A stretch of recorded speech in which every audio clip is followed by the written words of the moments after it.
পাখির চোখে এই জায়গাটি দেখে অনেকে ভাবতে পারেন এটি কোনো জেলা শহর, কিন্তু না, এটি গাইবান্ধা জেলার সাদুল্লাপুর উপজেলার ধাপেরহাট ইউনিয়নের একটি গ্রাম। গ্রামটির নাম আমবাগান আরাজি ছত্রগাছা। আর এই ভিডিওতে আমরা চেষ্টা করেছি আমবাগান আরাজি ছত্রগাছা নিয়ে কিছু তথ্য তুলে ধরার। আসুন প্রথমেই জেনে নেই জায়গাটির নাম আমবাগান কিভাবে হলো।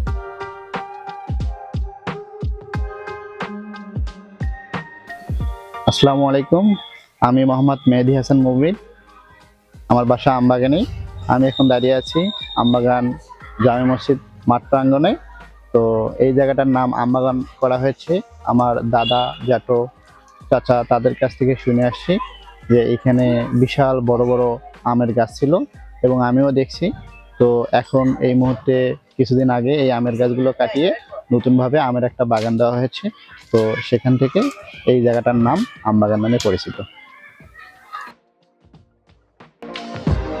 সুন্দর এই গ্রামটি আয়তনে প্রায় 1 কিলোমিটার, যেখানে 280টি পরিবারে প্রায় 1500 অধিক মানুষ এখানে বসবাস করেন। এর মধ্যে ভোটার সংখ্যা 900 জন। গ্রামটিতে বিভিন্ন পেশাজীবী মানুষ থাকলেও শতকরা 90% মানুষ কৃষিকাজ করে জীবিকা নির্বাহ করেন। এখানকার উল্লেখযোগ্য আবাদি ফসলগুলো হচ্ছে ধান, হলুদ, আলু, মরিচ, ভুট্টা। এছাড়াও শীতকালীন সকল প্রকার শাকসবজি এখানে উৎপাদিত হয়ে থাকে। যোগাযোগের জন্য ধাপেরহাট বন্দরের সাথে গ্রামটির একটি পাকা সড়কের ব্যবস্থা আছে। ফলস্বরূপ কৃষিজ পণ্যগুলো বাজারজাতকরণে কৃষকদের জন্য তা সহজতর হয়েছে।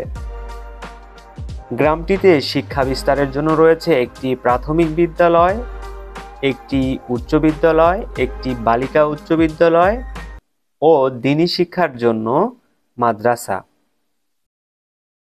ধর্মপ্রাণ মুসলমান ভাইদের ইবাদতের জন্য আমবাগান কেন্দ্রীয় জামে মসজিদ ও একটি ঈদগাহ মাঠ।